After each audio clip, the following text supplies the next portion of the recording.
OL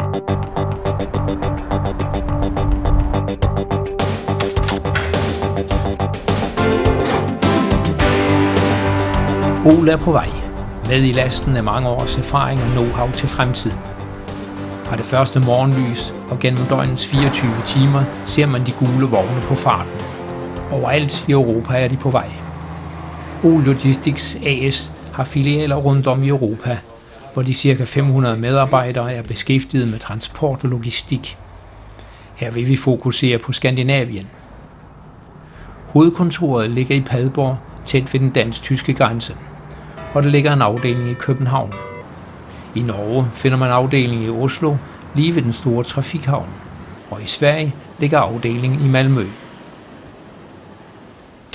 Alle medarbejdere, som er beskæftiget i OL Logistics, har en uddannelse og træning, som lever op til de store jobkrav, der stilles i OL.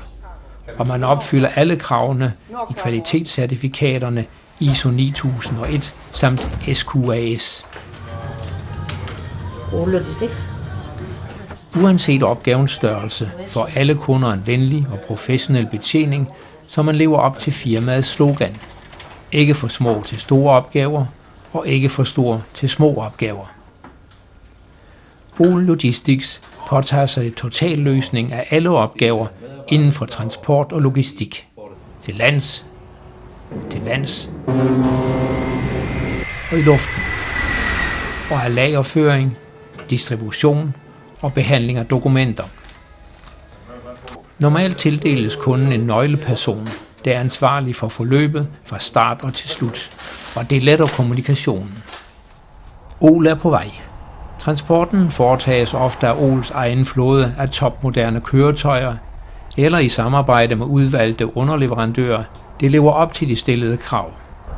Og naturligvis er alle transporter forsikret for kunderne, så eventuelle skader og tab dækkes ind, hvilket sker gennem CMR-transportforsikring. Også ved søtransport er forsendelsen CMR-forsikret.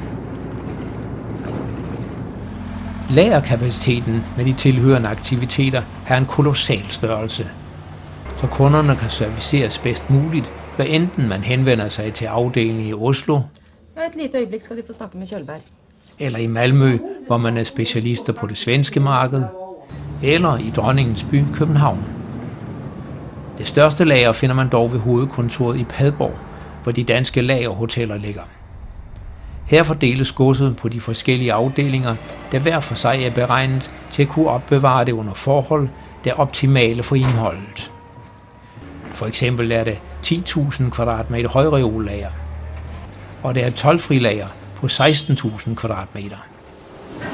Også inden for kølelogistikken har man stor kapacitet.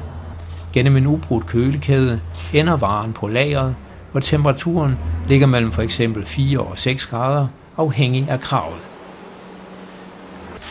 Naturligvis tilbyder OL Logistics lagerføring for kunderne, så varerne emballeres, mærkes og distribueres efterhånden som ordrerne indløber.